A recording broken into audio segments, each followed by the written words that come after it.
Bapak yang dikasih oleh Tuhan Yesus Kristus, malam hari ini kita masih di seputar tentang memahami, mengenali ciri-ciri ajaran sesat. Dalam bagian ini kita akan bahas tentang ciri ajaran sesat yang ke-9, pengakuan dari para pemimpin ajaran gereja persekutuan sesat itu seringkali bapak-bapak yang dikasih oleh Tuhan Yesus Kristus. Mereka mudah sekali mengaku bahwa mereka adalah Tuhan Yesus yang kedua. Bahkan tidak hanya sekedar menjadi Tuhan Yesus yang kedua, tapi juga mereka mengaku menjadi nabi.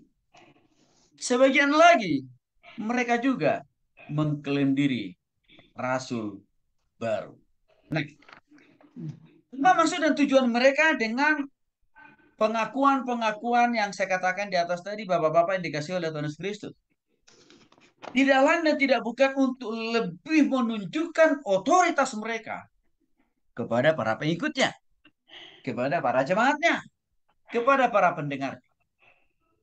Sehingga penerimaan dari para jemaatnya itu akan lebih mudah menerima kenabian palsuan mereka, ya, kerasul palsuan mereka dan juga ketuhanan palsuan mereka. Nah, untuk itu Bapak-Bapak yang dikasih oleh Tuhan Yesus Kristus, kita mau melihat bagian-bagian daripada Alkitab kita. Ya, apakah benar? Ya, pengakuan daripada pemimpin ajaran gereja persekutuan sesat dengan mengklaim diri sebagai Yesus atau sebagai nabi dan rasul itu sesuai dengan firman Tuhan atau tidak? Bapak-Bapak yang dikasih oleh Tuhan Yesus Kristus, kita lihat dulu. Ya, ciri tanda Tuhan Yesus yang asli.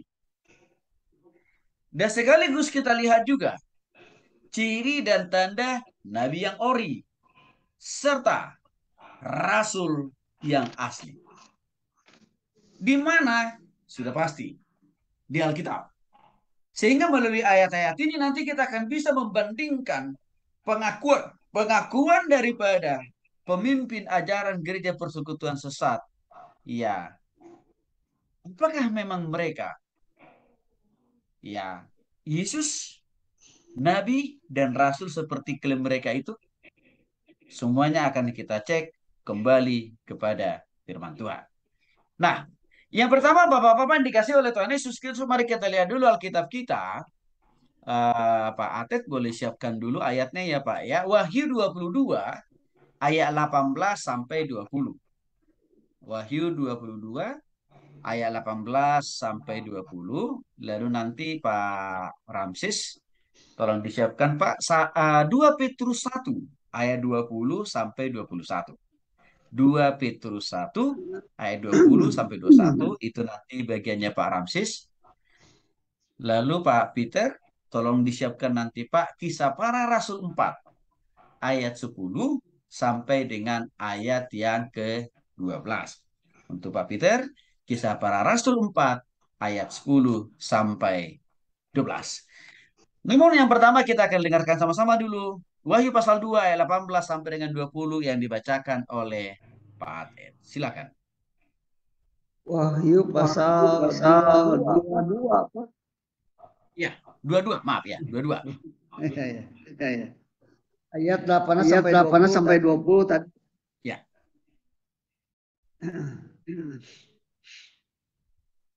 Aku bersaksi kepada setiap kepada orang setiap yang orang mendengar yang mendengar perkataan-perkataan perkataan dari kuat kitab dari ini. kitab ini, Jika seorang menambahkan sesuatu bahkan kepada sesuatu kepada perkataan ini, perkataan ini, maka Allah maka akan Allah akan menambahkan kepadanya kepadanya malapetaka yang malapetaka tertulis yang di dalam tertulis di kitab. dalam kitab. Dan jikalau Dan seorang jikalau seorang mengurangkan mengurang perkataan dari kitab perkataan dari kitab nubuatan ini, nubuatan ini, maka Allah maka akan Allah mengambil akan bagian mengambil bagiannya dari dan dari dari kota kota kudus kudus seperti tertulis dalam kitab ini. Ia yang Dia memberi yang memberi kesaksian kesaksian berfirman, ya, aku datang segera. Amin. Datanglah Tuhan Yesus. Amin. Nah, dari Wahyu pasal 22 ayat 18 sampai dengan 20, Bapak-bapak yang dikasih oleh Tuhan Yesus Kristus, kita dapat melihat sama-sama ya ciri tanda Yesus asli, nabi asli, dan rasul asli. Yesus asli, nabi asli, rasul asli, kitab Alkitab asli, itu semuanya sudah dicatat nama mereka baik-baik di dalam Alkitab. Siapa saja nabinya yang asli itu? Kita tahu. Ya, nama nabi-nabi dalam kitab PL. Contohnya Yeremia, Yosua, Musa, ya Bapak-bapak ya, Yesaya, dan masih banyak lagi nabi-nabi yang lain. Itu sudah jelas nama-nama nabi yang asli di dalam Alkitab. Nama-nama nabi yang memang dipilih, ditentukan, dan diutus dan dipakai oleh Tuhan. Sudah jelas nama-nama mereka, karya mereka dicatatkan baik-baik di dalam Alkitab kita. Demikian juga halnya dengan rasul asli. Di dalam perjanjian baru, kita melihat betul nama-nama rasul asli itu Bapak-bapak. Mulai dari Matius, Markus, Lukas, Yohanes, dan bahkan juga Rasul Paulus, Petrus, dan lain sebagainya. Ini kan bukan hanya nama mereka sudah tercatat baik-baik di dalam Alkitab. Karya Tuhan di dalam dan melalui kehidupan dan juga melalui pelayanan mereka sudah finish, sudah fix, dicatatkan baik-baik di dalam kitab perjanjian baru. Ini bagaimana dengan nama Yesus asli? Juga sama. Nama Yesus asli itu juga sudah direkap, dicatat baik-baik tanpa ada sedikit pun kekurangan. Di dalam kitab PL dan juga di dalam kitab PP. Bahkan secara historis, latar belakang, seluk-beluk dari kakek nenek moyang Yesus itu dicatat baik-baik juga di dalam Matius, Markus, dan Lukas. Kenapa semuanya itu perlu dicatat baik-baik oleh para penulis Injil? Supaya membuktikan Yesus yang asli, Yesus yang ori, jelas latar belakangnya, jelas asal-usulnya, jelas kakek nenek moyangnya, yaitu siapa? Keturunan Daud. Orang apa? Orang Nazaret. Bukan orang Batak, bukan orang Sunda, bukan orang Jawa, bukan orang Chinese, bukan orang Manado. Bukan. Orang Nazaret. Itulah Yesus yang asli. Nah, dengan demikian Bapak-bapak yang dikasih oleh Tuhan Yesus Kristus.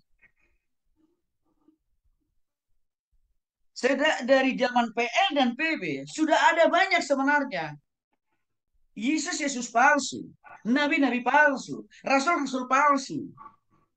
Seperti Yesus palsu, nabi-nabi palsu, dan rasul-rasul palsu yang hari-hari ini lagi masifnya mereka untuk apa? Mengumumkan kepada banyak orang melalui media sosial tentang keyesusan mereka, tentang kenabian mereka, dan juga tentang kerasulan mereka. Tapi semuanya itu Bapak-bapak yang dikasih oleh Tuhan Yesus Kristus KW alias sesat. Mengapa? Karena nama mereka tidak pernah dicatat dalam kitab PL dan PB sebagai Yesus asli, bahkan sebagai nabi dan rasul asli. Gak pernah. Untuk itulah Wahyu pasal 22 ayat 18 sampai dengan 21 adalah kitab penutup dari seluruh isi kitab kita. Mulai dari PL sampai dengan PB. Wahyu pasal 22 adalah kitab penutup.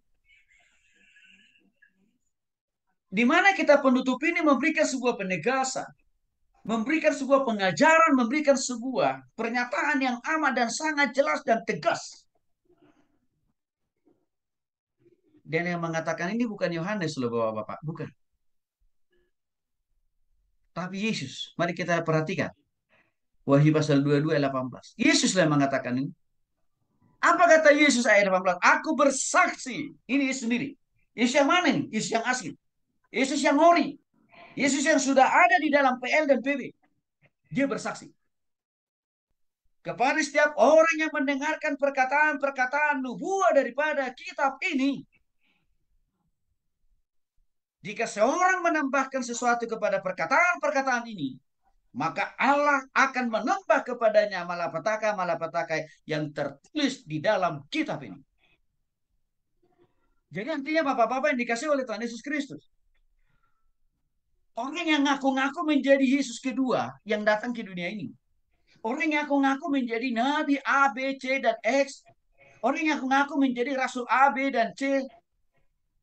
Tetapi nama kenabian mereka, kerasulan mereka, ketuhanan mereka sebagai Yesus kedua kali tidak pernah dicatat dalam Alkitab.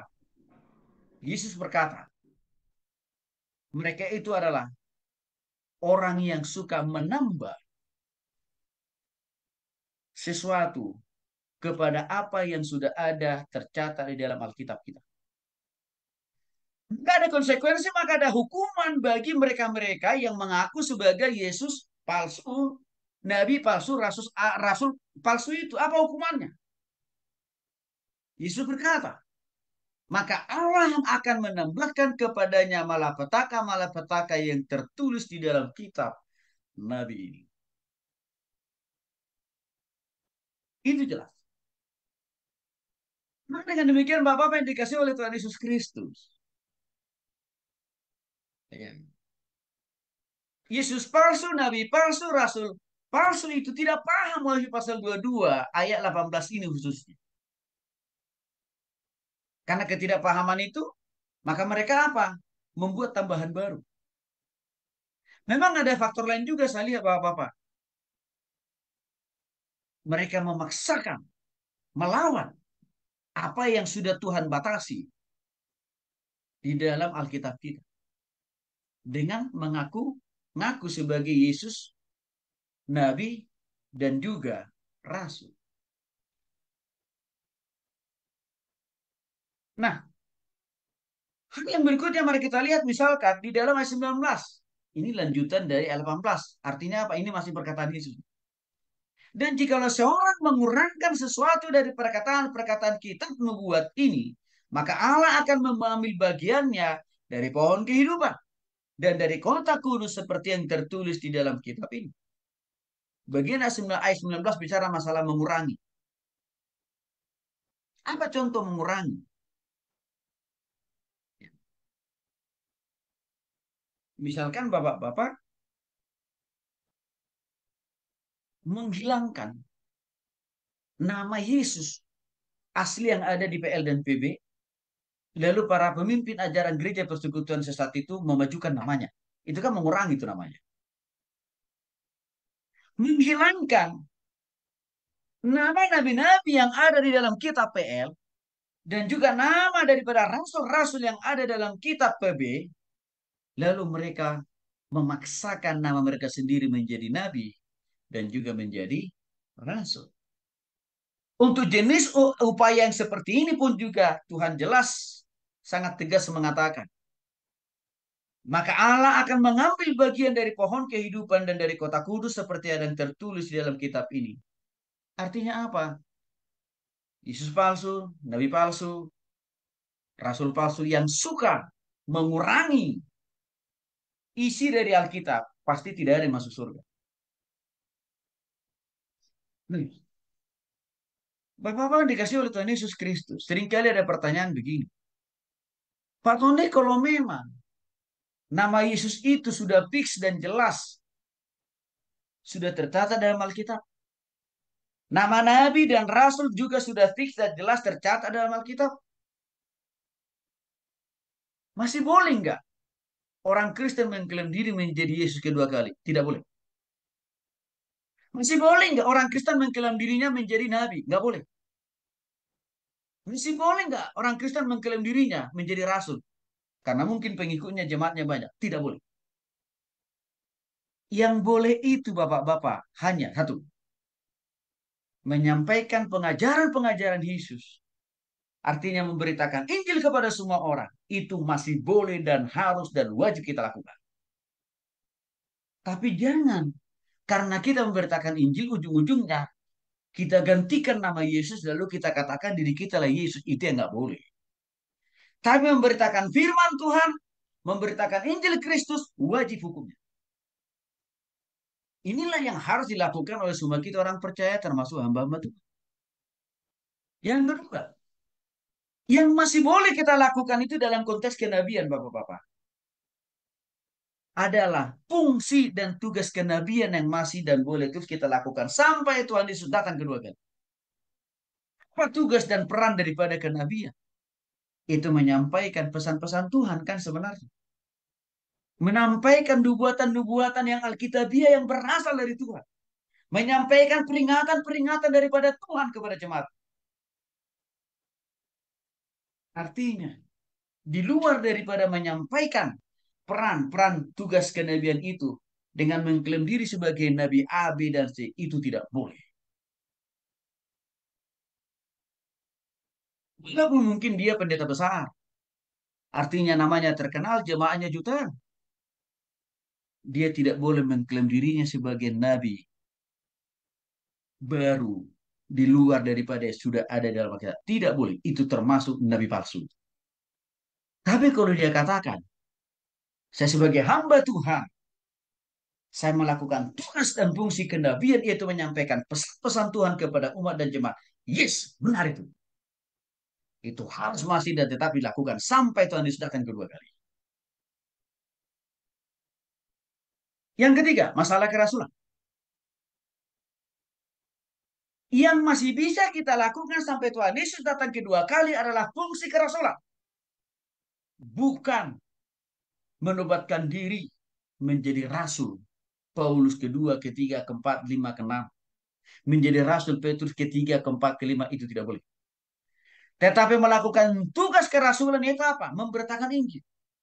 Mengajar banyak orang. Itu wajib hukumnya. Sampai Tuhan Yesus datang. Harus masih dan terus kita lakukan. Kalau itu yang dilakukan oleh orang Kristen. Kalau itu yang dilakukan oleh orang percaya. Itu masih sesuai dengan firman Tuhan. Tetapi. Karena dia mungkin bisa hebat mengajar jemaatnya. Dan jemaatnya juga banyak. Lalu ujung-ujungnya dia katakan. Aku adalah Rasul Paulus kedua, ketiga, keempat. Seperti pendeta Mangapin si Buaya. Nah, itu sudah masuk kategori melawan firman Tuhan. Dalam bahasa Alkitab. Masuk dalam kategori ajaran sesat. Mari kita lihat lagi ayat yang lain supaya lebih jelas Bapak-Bapak ya. 2 Petrus 1 ayat 20 sampai dengan 21. Boleh Pak Ramsis Pak? 2 Petrus 1 ayat 20 sampai 21. Oke, baik. 2 Petrus 1 2 Petrus 1 ayat 20 sampai 21 demikian firman Tuhan. Yang Yang terutama harus kamu ketahui ialah bahwa nubuat dalam kitab suci tidak boleh ditafsirkan menurut kehendak sendiri. Sebab Sebab tidak pernah nubuat dihasilkan oleh kehendak manusia, tetapi oleh oleh dorongan Roh Kudus orang-orang berbicara atas nama Allah. Demikian firman Tuhan. Baik, terima kasih Pak. Bapak-Bapak yang dikasih oleh Tuhan Yesus Kristus, Rasul Petrus salah satu rasul yang dekat dengan Tuhan Yesus, mengatakan kepada kita, yang terutama harus kamu ketahui ialah bahwa nubuat-nubuat dalam kitab suci tidak boleh ditafsir menurut kehendak sendiri. Apa maksud Rasul Petrus dengan perkataan ini? Tidak boleh sembarangan orang Kristen menafsirkan, mengartikan, atau menambah dan mengurangi apa yang sudah tertulis di dalam Alkitab PL dan PB. Nggak boleh, itu maksudnya Rasul Petrus. Ya.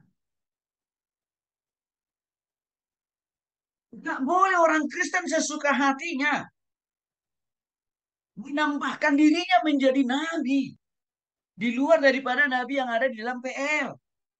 Nggak boleh. Ya. Dengan cara apa? Menafsirkan isi Alkitab dengan sesuka hatinya. Itu tidak boleh kata Rasul Petrus. Nggak boleh juga. Orang menafsirkan isi kitab PB. Ya. Dengan tujuan melegitimasi, mengukuhkan dirinya sebagai rasul baru. Nggak boleh. Itu kan maksudnya Petrus di sini. Kitab suci tidak boleh ditafsirkan menurut kehendak sendiri. Karena para pemimpin ajaran gereja dan persekutuan sesat ini, bapak-bapak yang dikasih oleh Tuhan Yesus Kristus, seringkali mereka ini menafsirkan isi Alkitab PL dan BB. Untuk apa? Menguatkan pernyataan, menguatkan statement mereka bahwa mereka adalah Yesus kedua. Bahwa mereka adalah nabi berikutnya. Bahwa mereka adalah rasul baru. Maka untuk itulah Petrus menegur. Untuk itulah Petrus mengingatkan. Di dalam 2 Petrus 1 ayat 20 ini. Maka Petrus juga menjelaskan di dalam ayat 21. Sebab tidak pernah nubuat dihasilkan oleh kehendak manusia. Tetapi oleh dorongan Roh Kudus. Orang-orang berbicara di atas nama Allah. Bapak-bapak yang dikasih oleh Tuhan Yesus Kristus. Apa artinya 21 ini? Mudah bagi kita untuk menilai tafsiran, pengakuan dari pemimpin ajaran gereja persekutuan sesat yang mengatakan bahwa mereka adalah Yesus yang kedua, bahwa mereka adalah nabi berikutnya, dan juga mereka juga adalah rasul berikutnya. Artinya apa? Mudah kita melakukan apa? Cek and recheck ke dalam Alkitab. Ada nggak nama mereka itu dalam kitab L dan BB? Tidak akan pernah ada nama-nama mereka itu. Karena mereka-mereka itu adalah Yesus palsu, nabi palsu, dan rasul palsu. Itu kan yang mulai dijelaskan oleh Rasul Petrus di sini. Rasul Petrus konsisten memegang teguh, mengajarkan penuh tentang apa yang sudah diajarkan oleh para nabi-nabi dalam kitab PL dan juga oleh para rasul-rasul lain di dalam kitab PL. Bahkan Petrus konsisten juga mengajarkan apa dan siapa itu Yesus. Artinya apa? Petrus tidak mengajarkan nabi lain di luar daripada nabi-nabi yang sudah tertata namanya dalam PL. Enggak. Petrus tidak mengajarkan pengajaran daripada rasul-rasul lain. Di luar daripada, ya, ajaran-ajaran daripada rasul-rasul dalam perjanjian baru. Enggak. Petrus konsisten menjelaskan dan mengajarkan Yesus yang asli. Baik dalam kitab PL dan juga dalam kitab ini. Itulah menjadi pembanding bapak-bapak yang dikasih oleh Tuhan Yesus Kristus. Dengan Yesus palsu, nabi palsu, rasul palsu hari-hari ini. Justru seringkali mereka membuang Yesus yang asli dalam Alkitab. Lalu mereka memaksakan diri mereka menjadi gue lah yang menjadi Yesus. Seperti pernyataan dari Mahapin Siboya dan juga Yang Siang Bin, pemimpin gereja Tuhan yang Maha Kuasa.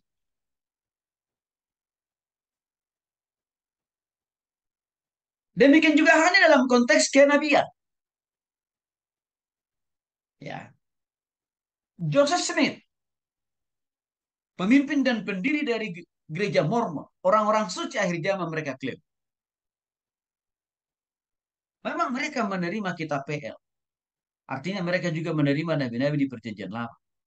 Tetapi cilakanya, di balik penerimaan mereka terhadap nabi-nabi di PL, itulah strategi supaya mereka juga bisa menyusup menjadi nabi-nabi baru. Kan kacau juga nih Bapak. Jadi penerimaan itu tidak tegak lurus, tidak jujur di hadapan Tuhan. Maka Joseph Smith mengatakan dia juga adalah nabi. Dan akan saya jelaskan tentang kehidupan moral daripada Joseph Smith. Demikian juga halnya dengan pendiri Saksi Yehova, Charles Russell. Sama juga. Memang mereka menerima nabi-nabi dalam kitab PL. Demikian juga dengan karya, dengan juga para rasul dalam perjanjian baru. Tapi semua penerimaan yang mereka lakukan itu supaya mereka bisa menobatkan dirinya menjadi nabi dan juga menjadi rasul. Artinya apa? Nggak tulus Bapak Ibu.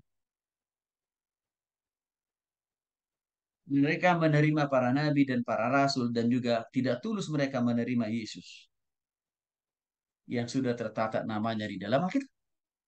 Bahkan kalau kita melihat pernyataan dari saksi Yehova, amat jelas dan tegas mengatakan bahwa Yesus itu bukan Tuhan. Coba bayangin Bapak. Ya, itu perkataan dari saksi Yehova. Itu ajaran doktrin saksi Yehova. Yesus itu bukan Tuhan. Yesus itu hanya salah satu manusia yang pernah ada di muka bumi ini untuk menghapus dosanya sendiri, tapi belum tentu menghapus dosa semua umat manusia.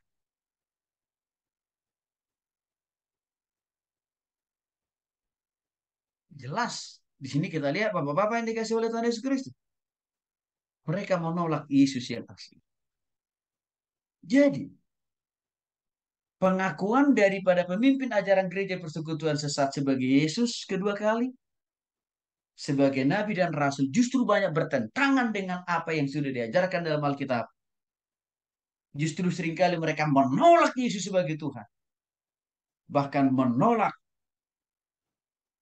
eksistensi atau keberadaan nabi-nabi dalam kitab PL dan juga rasul-rasul dalam kitab perjanjian baru. Lalu mereka memasukkan nama mereka.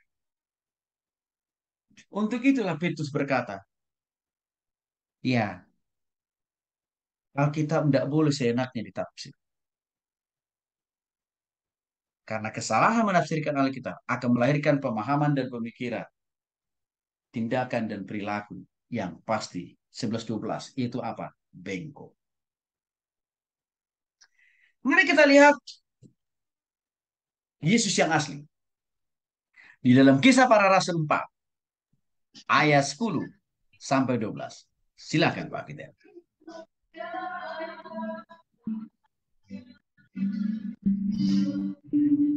Kisah Para Rasul 4 ayat 10 sampai 12. Ya. Perikopnya Petrus dan Yohanes di hadapan mahkamah agama. Ayat 10. Ayat 10. Maka Maka ketahuilah ketahuilah oleh kamu sekalian dan oleh dan oleh seluruh umat Israel bahwa dalam bahwa dalam nama Yesus Kristus orang orang Nazaret Nazaret telah kamu yang telah kamu salibkan, salibkan, tetapi yang telah dibangkitkan dibangkitkan Allah dari antara antara orang mati. Oleh karena Oleh karena Yesus itulah orang ini berdiri dengan sehat sekarang sekarang di di depan kamu. Yesus Yesus adalah batu yang dibuang oleh tukang bangunan, yaitu kamu yaitu kamu sendiri. Namun ia telah menjadi batu penjuru. dan Dan keselamatan tidak ada di dalam siapapun juga selain di dalam Dia. Sebab Sebab di bawah kolong langit ini tidak ada nama lain yang diberikan kepada manusia yang olehnya kita dapat diselamatkan. Amin. Amin. Terima kasih Pak.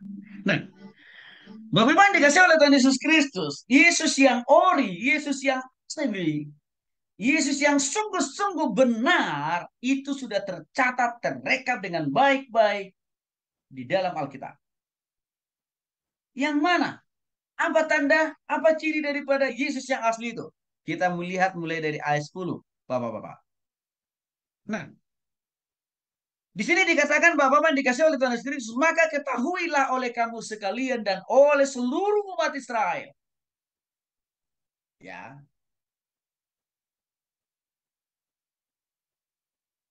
Ini adalah penegasan dari Petrus. Bahwa dalam nama Yesus Kristus. Nah, ini dia. Yesus yang asli, Yesus yang ori.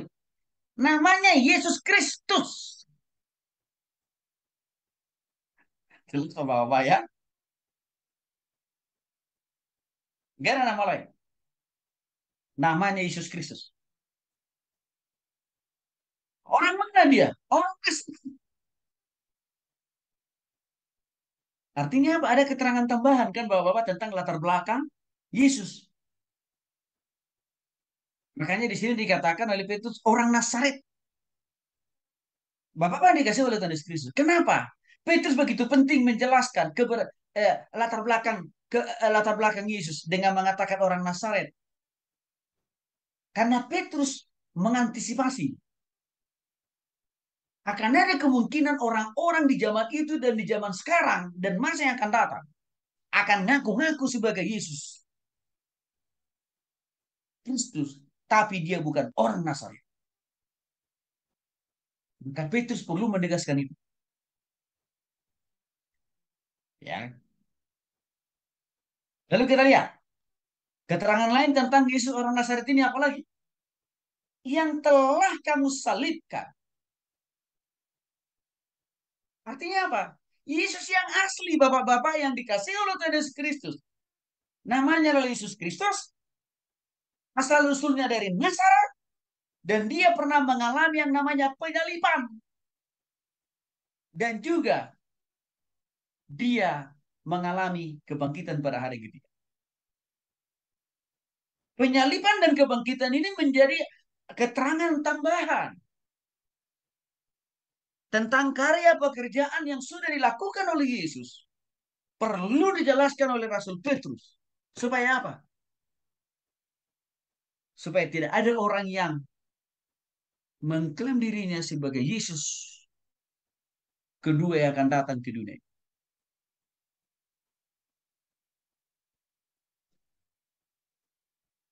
Bapak yang dikasih oleh Tuhan Yesus Kristus. Hari-hari ini begitu subur kita mendengar pemimpin ajaran gereja persekutuan sesat itu mengaku sebagai Yesus kedua kali. Pada tahun 2013, waktu menghakim si Buya masih di Bandung, ngakunya baru sebatas Rasul Paulus kedua. Tapi setelah dia di penjara di LP Sukamiskin 5 tahun lebih. Lalu dia keluar, lulus dari sana. Rupanya nggak tobat-tobat juga. Lalu dia eksodus ke Papua. Dan sampai di Papua hari ini, dia sudah mengaku sekarang. Tidak lagi tertarik dia menjadi Rasul Paulus kedua. Dia tinggalkan setelah dia ke Papua. Dan dia lebih tertarik memakai nama Yesus yang dari timur. Pertanyaannya, mengakui si Buya kapan disalibkan? Disalib mana? Kapan dia bangkit dari kematian? Yang kedua, orang Nazaretnya dia, bukan orang Batak. Jadi gampang Bapak-Bapak kan kita bisa membuat perbandingan.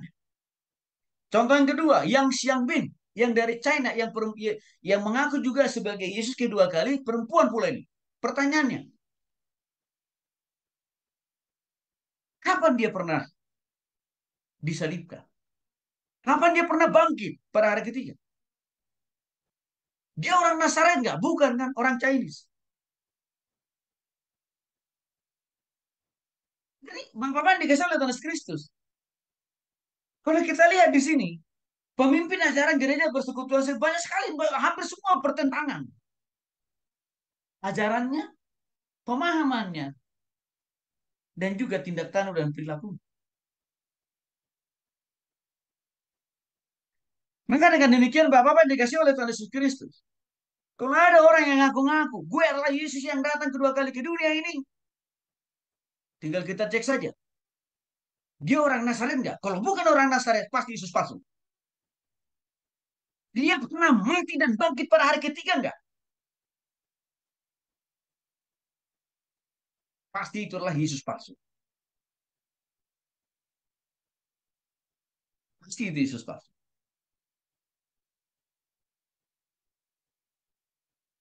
Karena apa?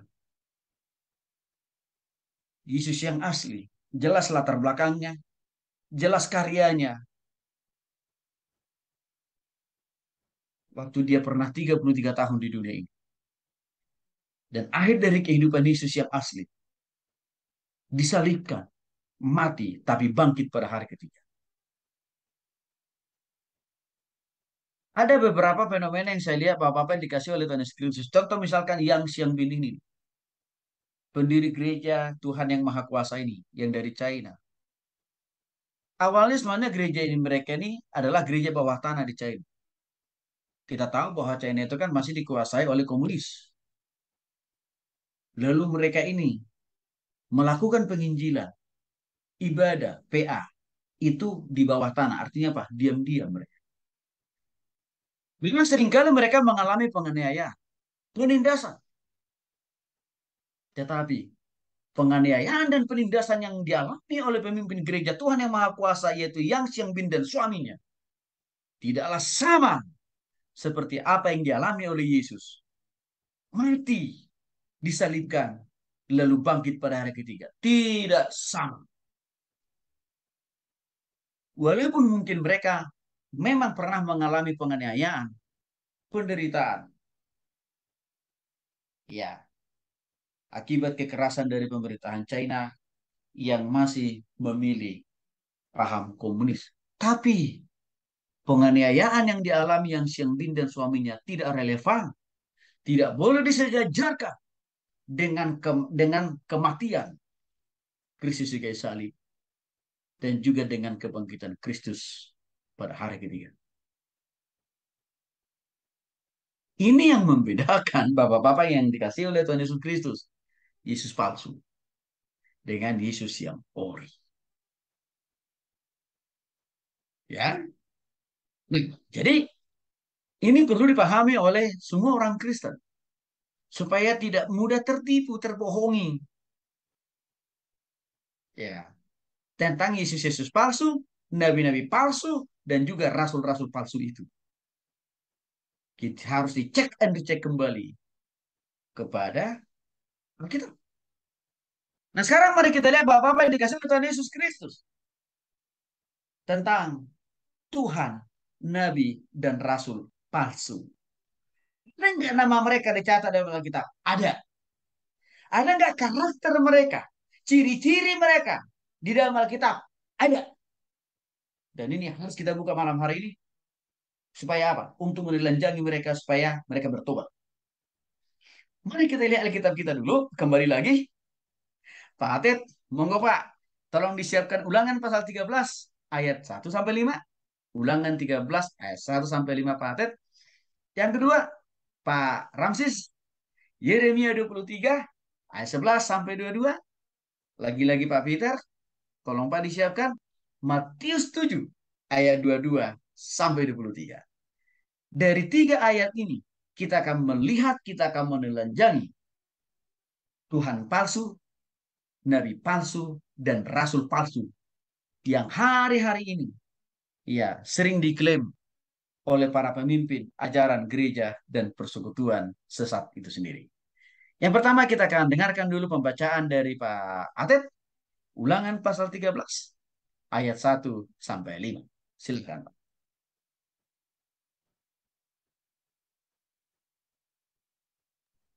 Ulangan 13 ayat 1 sampai 5. Apabila di tengah-tengahmu muncul seorang pemimpin dan ia memberitahukan tanda atau mujizat, dan apabila tanda atau mujizat kepadamu itu terjadi dan ia membujuk, mari kita ikuti Allah lain yang tidak kau kenal, dan mari kita berbakti. Maka janganlah engkau mendengarkan pemimpin, sebab Tuhan Allahmu mencoba kamu untuk mengetahui mengasihi Tuhan Allah dengan segenap hatimu dan dengan segenap jiwamu. Tuhan Allahmu harus mengikuti. Kamu harus takut. Kamu harus berpegang. Suaranya harus kamu dengarkan. Kepadanya harus kamu berbakti dan berpaut. Nabi atau pemimpin itu harus mati. Karena ia telah mengajar terhadap Tuhan alam yang telah membawakan keluar dari tanah Mesir dan yang menebus engkau dari rumah perbudakan dengan maksud untuk menyesatkan kau dari jalan yang diperintahkan kepadamu untuk dijalani. Demikianlah harus kau hapus yang jahat itu dan tengah. Baik. Terima kasih, Pak. Mari kita lihat Bapak-Bapak yang dikasih oleh Tuhan Yesus Kristus mulai dari ayat 1. Nah, dikatakan di sana begini. Apabila di tengah-tengahmu muncul seorang nabi. Nah, begini Bapak-Bapak. Di zaman Musa, PL, Perjanjian Lama, sudah subur juga orang ngaku-ngaku nabi. Bapak-bapak, udah muncul itu. Udah banyak itu di Perjanjian Lama. Ngaku-ngaku sebagai nabi, tapi nabi palsu. Jadi bukan sesuatu hal yang mengherankan kalau di zaman modern sekarang ini muncul euforia. Banyak orang mengaku nabi. Bukan barang baru, Bapak. Karena di zaman Perjanjian Lama waktu bangsa Israel, ya, itu sudah muncul nabi-nabi palsu itu. Dengan mengatakan, dengan mengumumkan, dengan menyodorkan, dengan memaksakan diri. Saya adalah nabi. Ya. Bahkan menarik. Musa mengingatkan juga. Nabi-nabi yang seringkali, nabi-nabi palsu di zaman PL. Rupanya seringkali juga mereka membujuk dan mempengaruhi umat Israel. Dengan cara apa? Melakukan suatu tanda atau mujizat. Tapi di sini Musa katakan, hati-hati. Karena tanda, mujizat, kesembuhan yang mereka lakukan belum tentu dari Tuhan. Namanya juga kan nabi palsu, Bapak-bapak. Pasti itu tidak pakai kuasa, pasti mereka tidak pakai kuasa Tuhan. Enggak. Pasti mereka tidak pakai otoritas daripada Roh Kudus. Enggak. Lalu dari mana? Dari setan. Emang setan bisa melakukan mujizat? Emang setan bisa menawarkan kesembuhan? Emang setan bisa menawarkan kekayaan, kesuksesan? Oh bisa.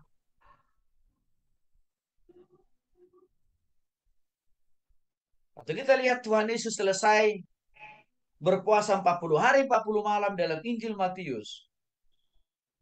Di sana Yesus kan dicobai Bapak-bapak. Dan 3 pencobaan yang dilakukan oleh iblis itu dengan memperlihatkan sesuatu hal yang spektakuler. Tapi Yesus tidak tertarik dengan bujuk rayu daripada iblis itu sendiri. Artinya apa? Iblis juga bisa memberikan kuasa kesembuhan. Iblis juga bisa menawarkan kuasa apa? Berkat, kesuksesan, kelimpahan. Tapi Bapak-bapak yang dikasih oleh Tuhan Kristus, kalau iblis bisa sembuhkan orang yang sakit, itu bukan kesembuhan yang total, tapi kesembuhan untuk memperalat orang itu supaya ada dalam kendali penguasaan daripada iblis di kemudian hari. Apa contoh taktisnya? Waktu orang pergi ke dukun, dukun itu memang bisa menyembuhkan. Tetapi jangan lupa, waktu sang dukun menyembuhkan orang itu harus kasih upeti. Dan kalau sudah dia lupa, misalkan tidak lagi ngasih uang, bulanannya apa yang terjadi? Dikerjain lagi orang yang disembuhkan itu. Dengan cara dikirim sakit penyakit. Itu contoh. Ya. Jadi artinya apa? Sang dukun itu adalah perpanjangan tangan daripada iblis kan sebenarnya. Karena ada juga profesional dari pengusaha supaya pangkatnya, karirnya, usahanya, bisnisnya makin meningkat. Dia pergi ke dukun. Dan memang dukun bisa menawarkan solusi, bisa membuat pangkatnya naik, rezekinya makin melimpah, usaha dan bisnisnya makin menggelegar. Tapi jangan lupa, ada UPT yang harus dikasih. Kalau orang yang sudah merasa usahanya, bisnisnya, pangkatnya sudah diangkat, sudah semakin lebih baik, lalu dia lupakan si UPT, maka sang dukun itu akan mencabut kembali karirnya dengan menjatuhkannya, akan mengizinkan kembali, akan merongrong kembali usaha dan bisnisnya. Itulah bentuk-bentuk karya pekerjaan dari iblis, Bapak-Bapak. Yang artinya apa? Kalau kita tarik pada satu kesimpulan, menghancurkan kan Bapak-Bapak? Tidak membuat orang makin benar. Itu dah. Tapi kalau kuasa kesembuhan dan mujizat yang dari Tuhan, yang pertama dituntun dulu kita untuk bertobat dengan benar, berubah dengan benar, berpikir dengan benar, beriman dengan benar. Itu dulu kita dituntut, ke arah situ dulu kita dituntunnya. Dan sambil berproses kita di situ, Tuhan berkati hidup kita, rumah tangga kita, anak istri kita, pekerjaan kita, usaha kita, dan bisnis kita. Dan itu akan membawa dampak kekekalan. Ya. Jadi tidak sesuatu hal yang baru kalau di zaman ini. Nabi-nabi palsu itu juga menawarkan hal-hal yang seperti yang pernah ditawarkan nabi-nabi palsu di zaman PL, yaitu apa? Tanda inilah, tanda itulah, mujizat ini, mujizat itulah, kan itu. Artinya Bapak-Bapak yang dikasih oleh Tuhan Yesus Kristus, saya percaya mujizat itu masih ada kok. Ending mujizat itu, akhir daripada mujizat itu kalau Tuhan Yesus datang kedua kali. Tetapi menjadi orang percaya, nggak boleh mudah kita mempercayai dan mengklaim semua mujizat yang kita lihat hari-hari ini berasal dari Tuhan. Belum tentu. Karena di zaman kita PL dan PB, ada juga banyak mujizat-mujizat palsu. Ada banyak juga sumber-sumber berkat rezeki palsu yang berasal dari si iblis. Ayat 22, ayat 2. Dan apabila tanda atau mujizat yang dikatakannya kepada itu terjadi dan ia membujuk, mari mengikut Allah lain yang tidak kau kenal dan mari kita berbakti kepadanya, maka jangan engkau mendengar. Artinya begini Bapak. Nabi-nabi palsu, rasul-rasul palsu melakukan mujizat dan kesembuhan dan berkat itu, memberikan berkat itu, termasuk juga Yesus palsu ya Bapak-Bapak ya. Mereka lakukan itu bukan gratisan Bapak-Bapak, bukan. Bukan tanpa maksud dan tanpa tujuan, enggak. Mereka punya tujuan motivasi yang jelas. Apa? Supaya hati dan pikiran kita meninggalkan Allah yang benar yang kita sembah di dalam nama Bapa, Putra dan Roh Kudus. Supaya hati dan pikiran kita tidak lagi percaya kepada para nabi-nabi yang ori yang asli dalam kitab PL. Dan tidak lagi percaya dengan rasul-rasul yang ori yang ada dalam perjanjian baru. Untuk itu, Musa mengingatkan dalam ayat 3. Jangan mudah percaya. Dengan mujizat, tanda-tanda yang mereka lakukan itu, jangan mudah percaya.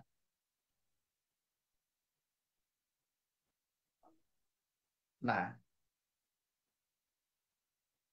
pertanyaannya, adakah konsekuensi, adakah hukuman yang pasti datang menghampiri Yesus-Yesus palsu, nabi-nabi palsu, dan rasul-rasul palsu itu ada di dalam ayat 4. Tuhan Allahmu harus kamu ikuti. Kamu harus takut akan dia. Kamu harus bertanya suaranya. Dan harus kamu berbakti dan berpaut. Artinya dalam ayat 4 ini. Musa mengatakan, jangan pernah sedikit pun kita membuka hati, pikiran, dan perasaan kita mempercayai nabi-nabi palsu.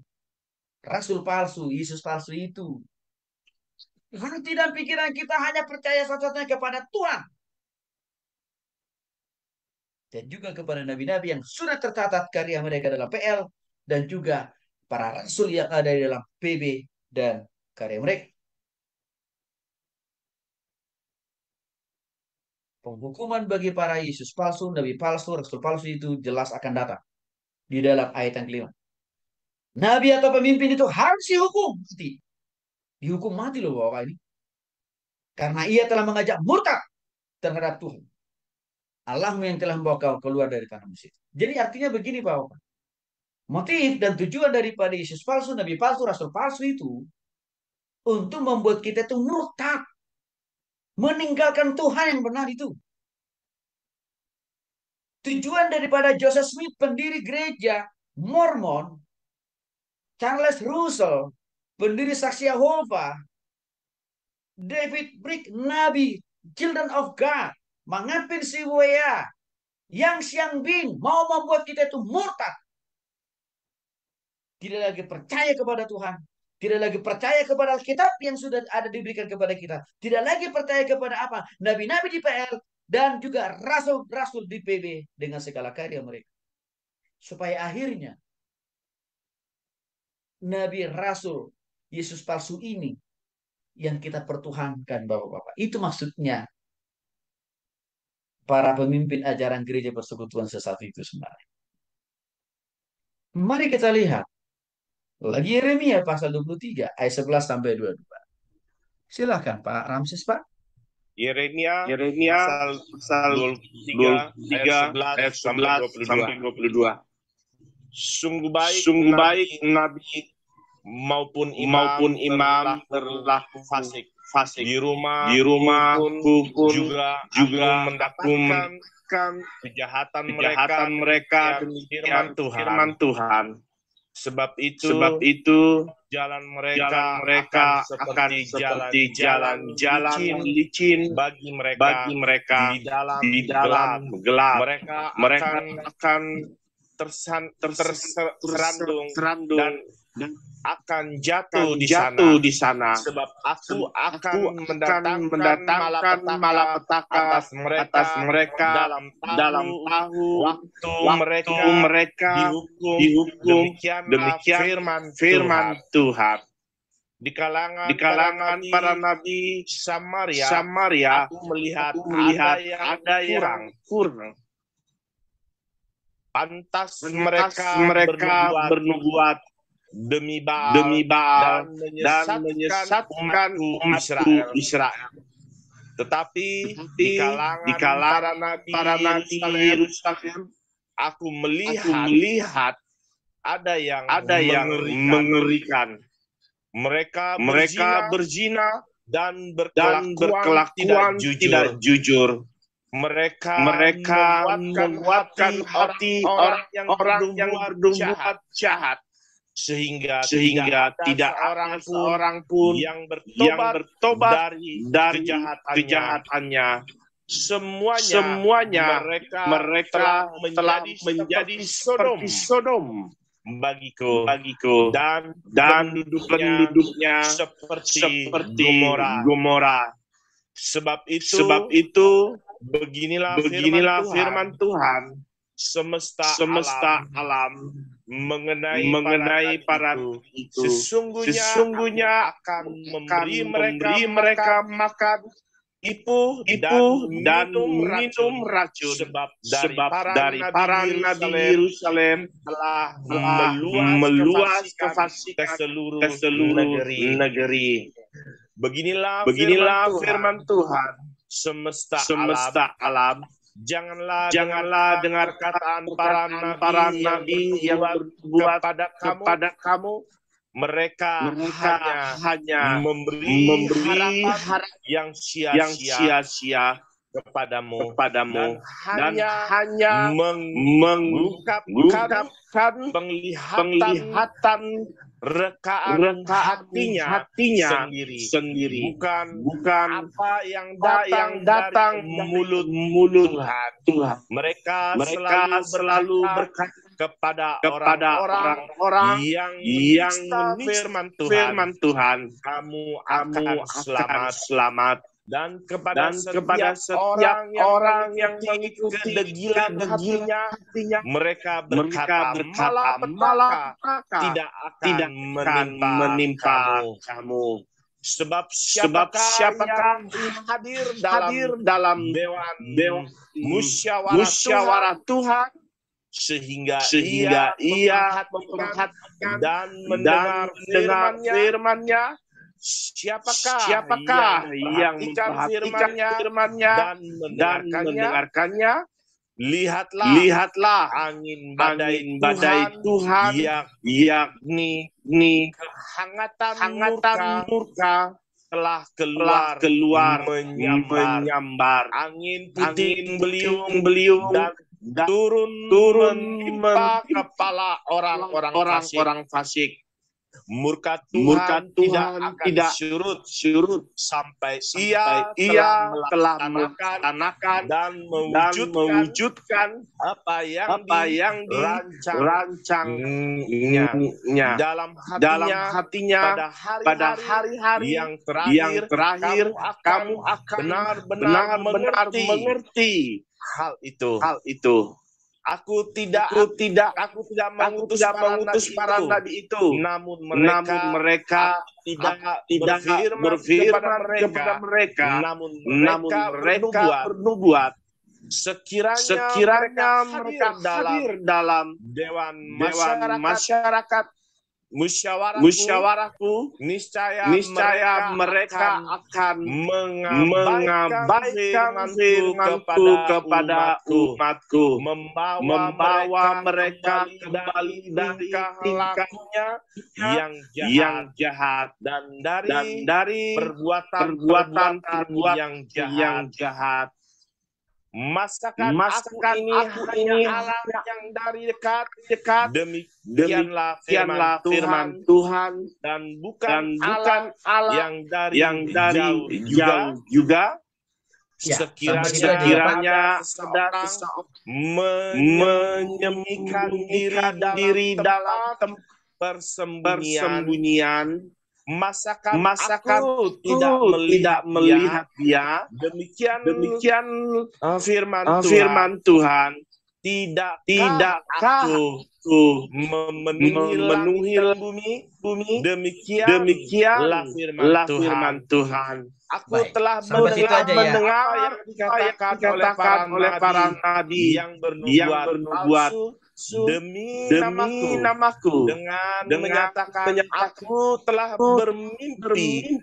Aku telah bermimpi sampai bila mana itu ada dalam hati yang bernubuat palsu dan yang menubuat tipu hatinya sendiri yang merancang membuatku melupakan namaku dengan mimpi yang mereka ceritakan seorang sama seperti nenek moyang mereka melupakan namaku oleh karena Baal, nabi yang beroleh mimpi.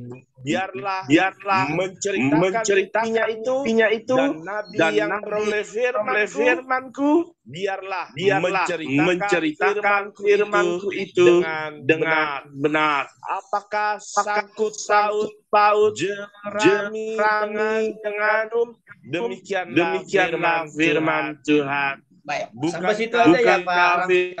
Seperti api, demikianlah firman Tuhan. Dan seperti palu yang menghancurkan bukit batu, sebab itu sesungguhnya akan menjadi lawan para nabi. Demikianlah firman Tuhan yang mencuri firmanku masing dari temannya. Sesungguhnya sampai situ aja ya Pak Ramsis. Sampai situ aja ya Pak. 30. Baik Pak. Oke, baik. Nanti kita bisa baca lagi lain waktu ya. Nah, mari kita lihat Bapak-Bapak yang dikasih oleh Tuhan Yesus Kristus dari ayat yang sudah dibacakan tadi, khususnya dari ayat yang ke 11 itu Bapak-Bapak ya. Nah, di sana dikatakan begini, Bapak-Bapak. Ya. Sungguh baik nabi maupun imam berlaku fasik. Ini bicara tentang kelakuan tindak tanduk perbuatan daripada nabi palsu. atau imam palsu. Iya. Nah, di rumahku pun juga aku mendapati kejahatan mereka. Demikian firman Tuhan. Begini Bapak. Ya, lagi-lagi di zaman PL, nabi palsu, rasul palsu, Yesus palsu, orang Kristen palsu, hamba Tuhan palsu, pendeta palsu, pengikut Yesus palsu, itu udah subur. Itu udah subur itu Bapak. Udah banyak gitu zaman PL. Ya, dari mana? Ketahuan bahwa mereka itu semuanya palsu. Dari tindak tanduk, dari perilakunya, dari perbuatan. Yang dikatakan di sini, fasik. Ya, artinya apa? Tindakan dan perbuatan mereka jauh daripada apa yang sudah Tuhan firmankan. Apa yang telah Allah nyatakan. Jauh sekali. Itu sudah muncul di dalam perjanjian lama. Bahkan dikatakan di sini, di rumahku pun juga aku mendapati kejahatan mereka. Di rumahku pun maksudnya di sini oleh Nabi Yeremia apa? Di antara orang Kristen, di dalam gereja, dalam pelayanan. Yesus palsu, Nabi palsu, Rasul palsu, orang Kristen palsu, pendeta palsu, hamba Tuhan palsu. Itu sudah dihadapi oleh Yeremia, Bapak-Bapak. Dan sekali lagi, di manakah bentuk konkret kepalsuan mereka itu? Dari tindakannya, dari perbuatannya yang jahat. Itu kata Yeremia.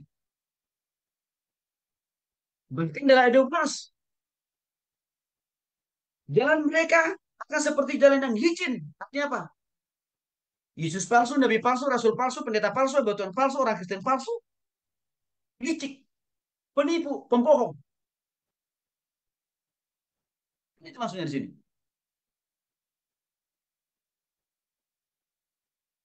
Maka mereka sering jatuh di dalam dosa. Di sana, di sini, dan lain sebagainya. Itu dikatakan oleh Yeremia. Bahkan menarik. Di kalangan orang Samaria. Ayat 13, Bapak. Ya.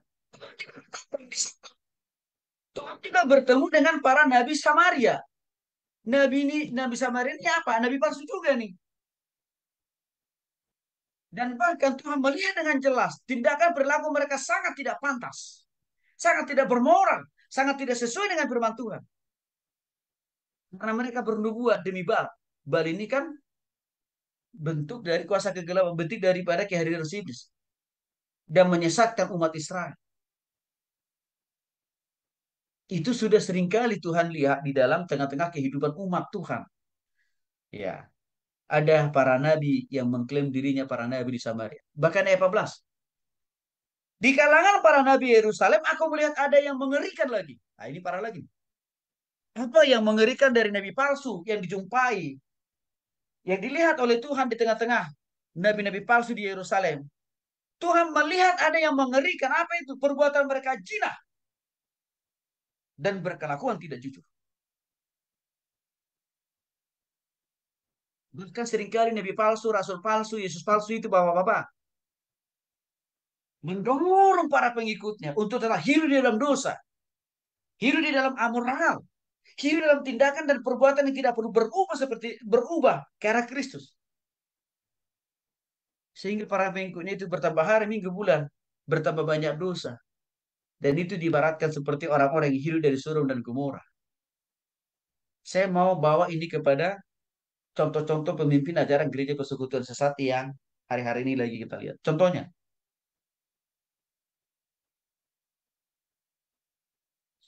Joseph Smith.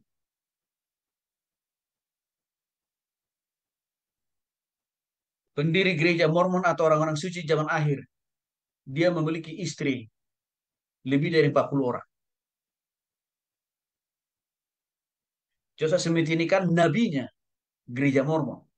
Joseph Smith ini adalah nabinya orang-orang suci di akhir zaman yang kita kenal dengan istilah di Indonesia, gereja Mormon. Istrinya 40. Coba Bapak itu. Jadi jauh sekali kan pengajaran mereka dengan praktek hidup mereka. Karena isi pengajaran mereka, isi hati dan pikiran mereka memang bukan firman Tuhan. Itu contoh paling sederhana.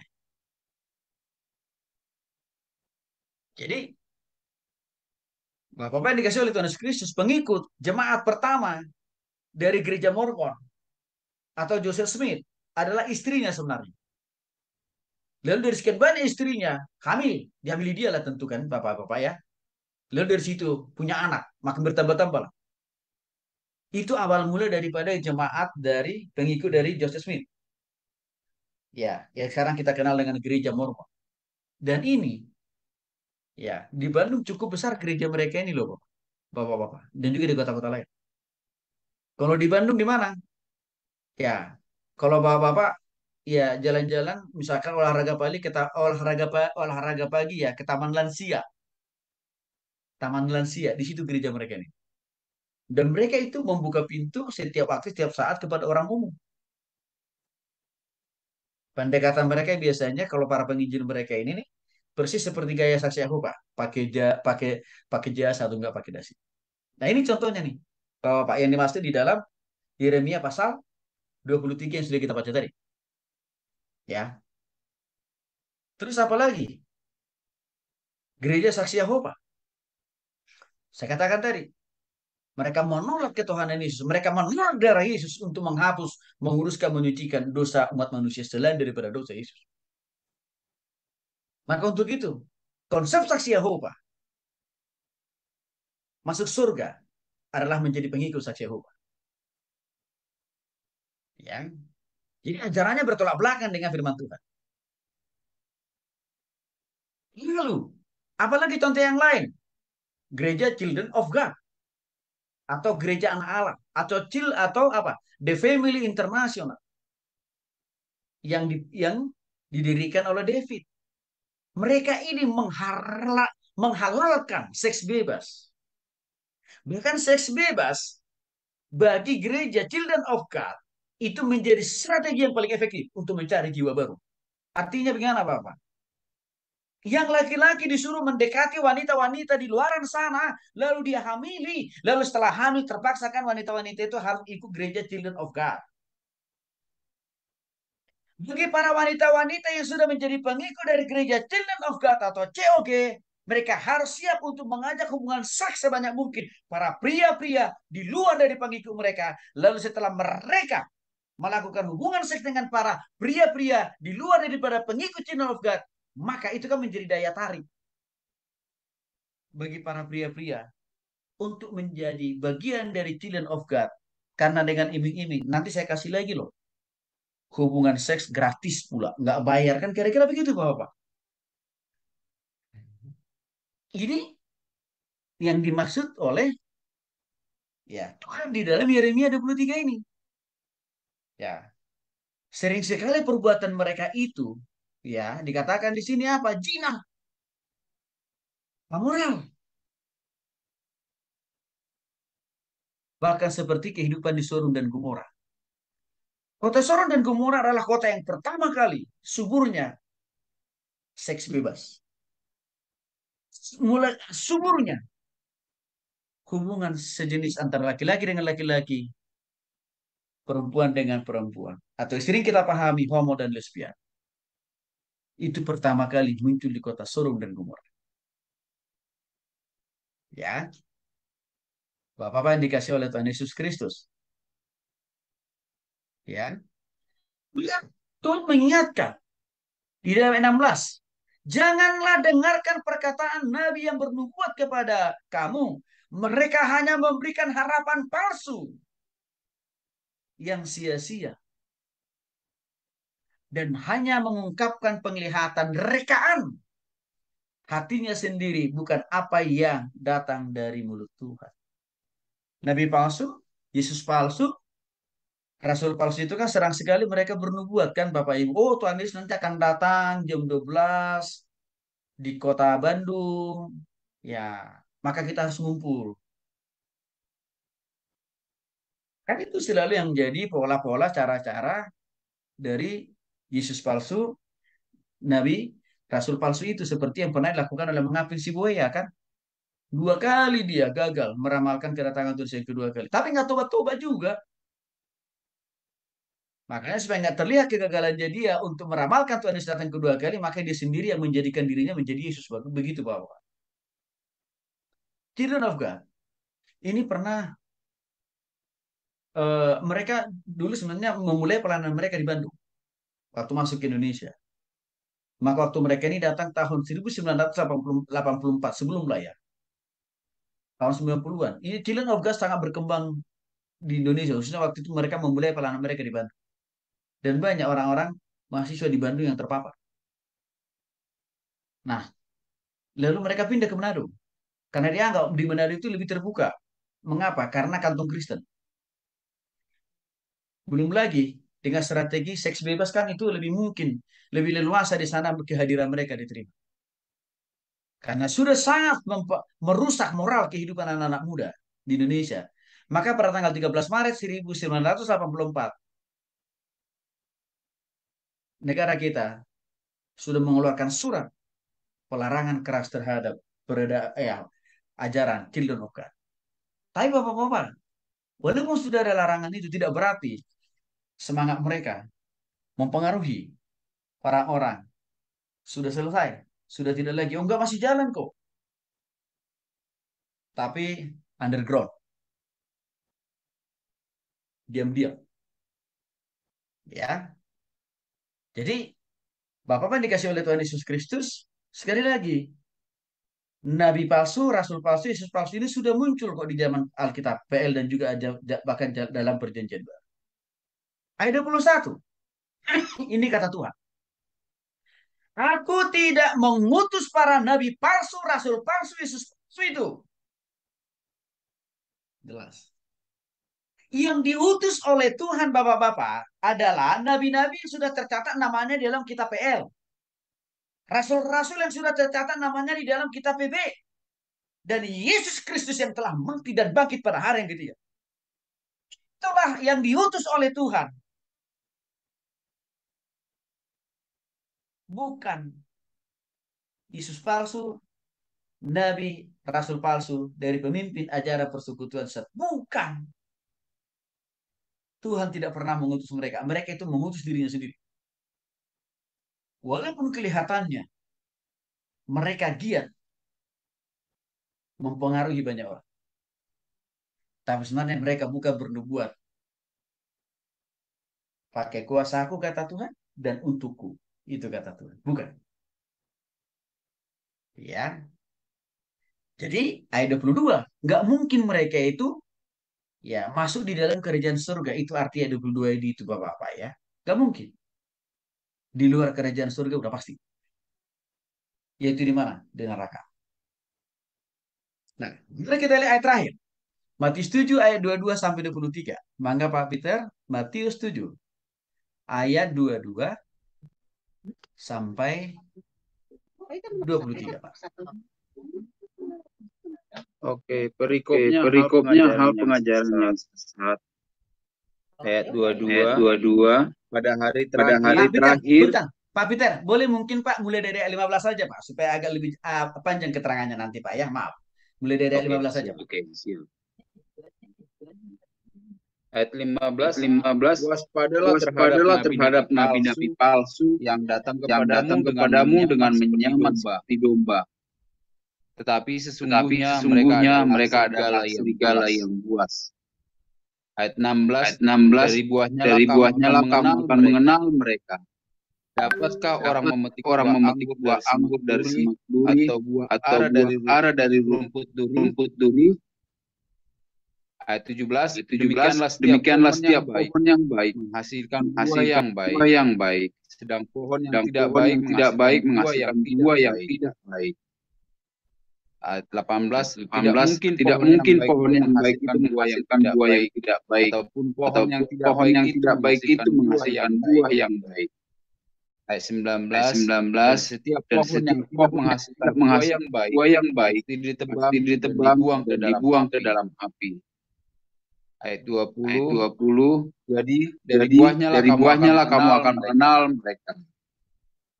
Ayat 21, Ayat bukan 21, setiap bukan orang yang setiap orang yang berseru kepada Tuhan, Tuhan, Tuhan akan masuk ke akan dalam masuk ke kerajaan dalam surga, kerajaan surga, melainkan dia yang melainkan melakukan dia yang kehendak melakukan kehendak Bapakku yang di Bapakku surga. yang di surga.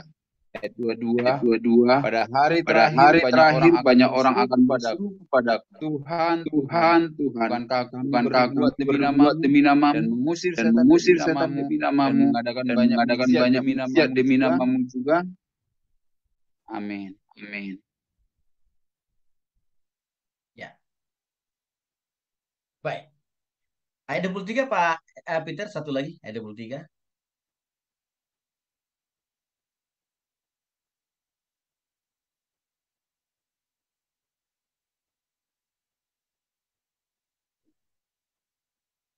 Oke, baik. Nah, Bapak-Bapak dikasih oleh Tuhan Yesus Kristus, mari kita perhatikan ayat 15 tuh.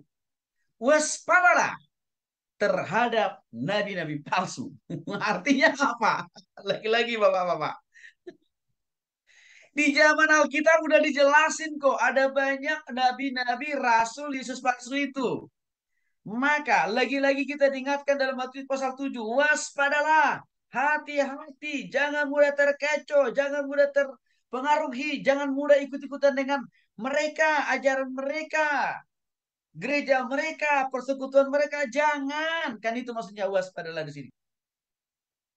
Dan seringkali memang Yesus, Nabi, Rasul palsu itu memakai seperti domba. Apa artinya seperti diibaratkan seperti domba? Penampilan mereka, ya tidak sangar, ya tidak menyeramkan, bahkan dibaratkan seperti domba. Artinya apa? Pakaiannya rapi, pakai dasi. Ya, waktu di awal kita ketemu sangat sopan, santun, macam-macam lah. Sehingga memang orang nggak merasa curiga bapak-bapak.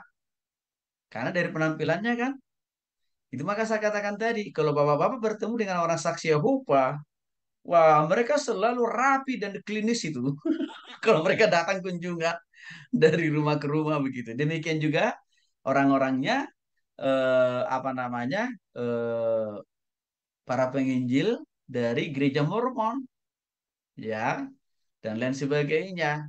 Nah, di sini kita diberikan pemahaman bagaimana membedakan, ya, secara kasat mata ini Yesus palsu, nabi palsu, atau rasul palsu, atau termasuk juga ini hamba Tuhan palsu atau pendeta palsu.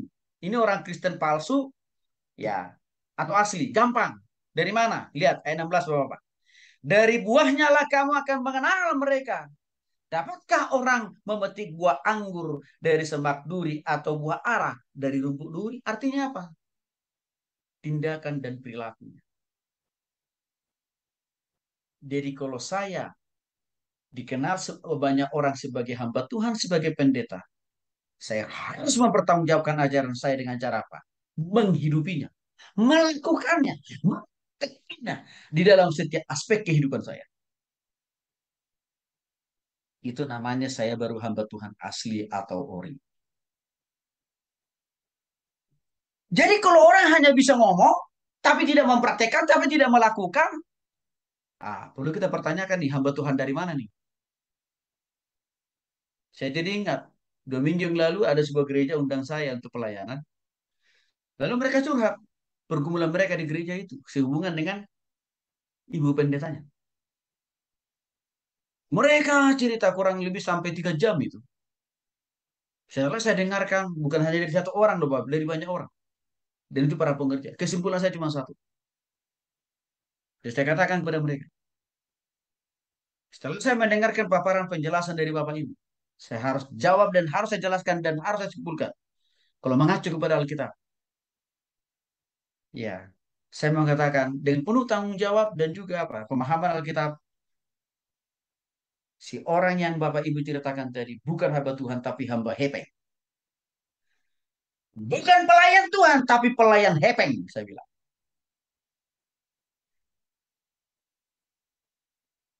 Bapak dikasih oleh Tuhan Yesus Kristus, hati-hati juga. Kita harus jangan sampai kita menjadi anak Tuhan palsu ya.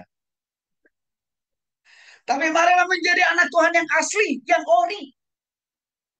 Yaitu apa? Setiap firman yang kita dengar, setiap firman yang kita sudah baca, kita renungkan. Mari kita praktekkan.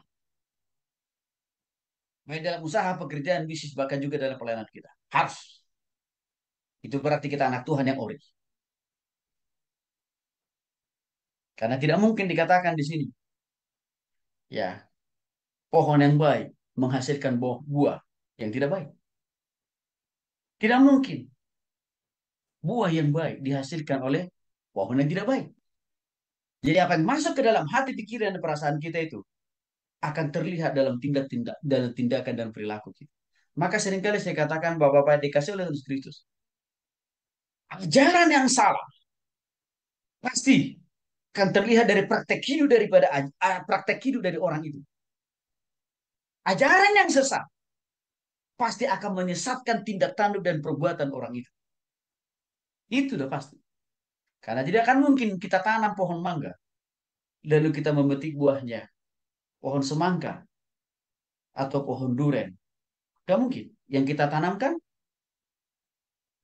pohon mangga.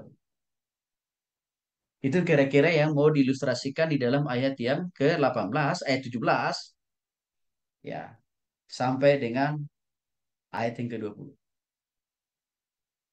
Di ayat 21 diingatkan lagi kita. Hati-hati, bukan setiap orang yang berseru kepadaku, Tuhan, Tuhan, pasti masuk surga. Belum tentu. Yesus palsu, Nabi palsu, Rasul palsu, itu kan mereka sering sekali menjual nama Tuhan. Tapi bukan untuk kepentingan Tuhan dan bukan juga Tuhan yang benar di dalam PL dan PW yang mereka percaya. Bukan. Tapi Tuhan yang mereka maksud, Tuhan yang mereka panggil itulah diri mereka sendiri sebenarnya. Maka dikatakan mereka itu tidak masuk surga. Ya. Bahkan yang 22. Pada hari terakhir, berarti ini bicara masalah zaman akhir. Ini bicara berarti zaman kita sekarang di Bapak. Ya, banyak orang akan berseru kepadaku, Tuhan, Tuhan, bukankah kami bernubuat demi namamu? Mengusir setan demi namamu juga. Dan mengadakan mujizat demi namamu juga. Yesus, Nabi, ya, Rasul palsu itu seringkali bernubuat, seringkali mengusir setan, seringkali melakukan mujizat, kesembuhan. Tapi sebenarnya mereka tidak pakai kasih kuasa Tuhan. Dan bukan juga untuk hormat dan kemuliaan nama Tuhan. Walaupun mereka mengklaim di sini, bukankah kami melakukan ini demi nama Tuhan, itu hanya di mulut doang. Tapi di hati dan pikiran, bukan untuk Tuhan yang kita sembah di dalam nama Yesus Kristus, tapi untuk diri mereka sendiri.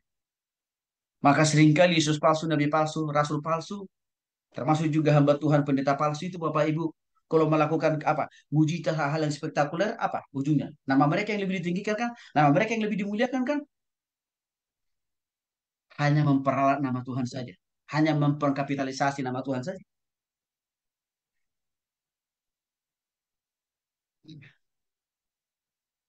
Lalu di ayat yang terakhir.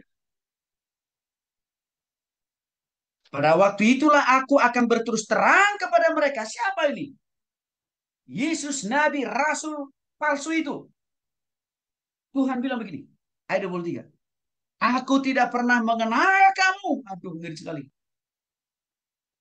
Pinjahlah engkau daripadaku. Kamu sekalian pembuat kejahatan. Aduh, cilaka. Bapak Ibu, ini yang paling saya sangat takut sekali dengan ayat ini. Sangat takut. Kenapa?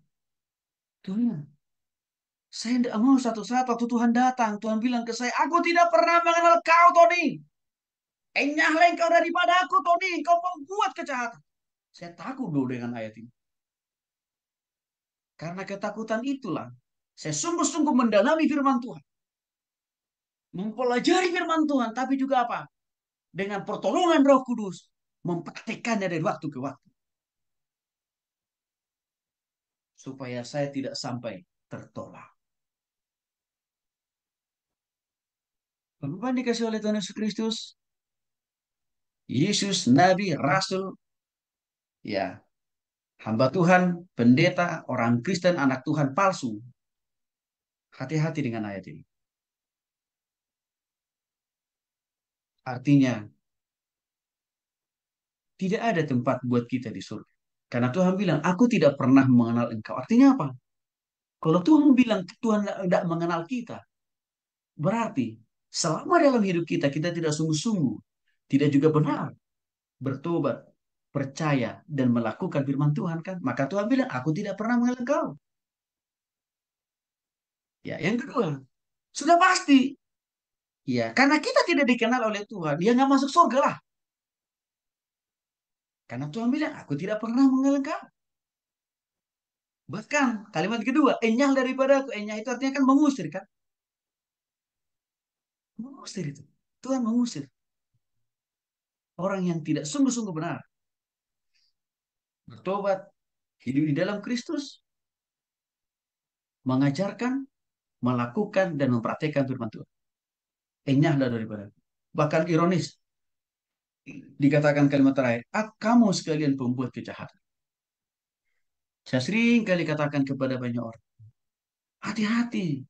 Jangan sampai nanti waktu Tuhan Yesus datang kedua kali, Tuhan Yesus bilang, aku tidak pernah kenal kalian. Enyahlah kalian dari hadapanku. Semua yang kalian perbuat itu jahat. Sia-sia.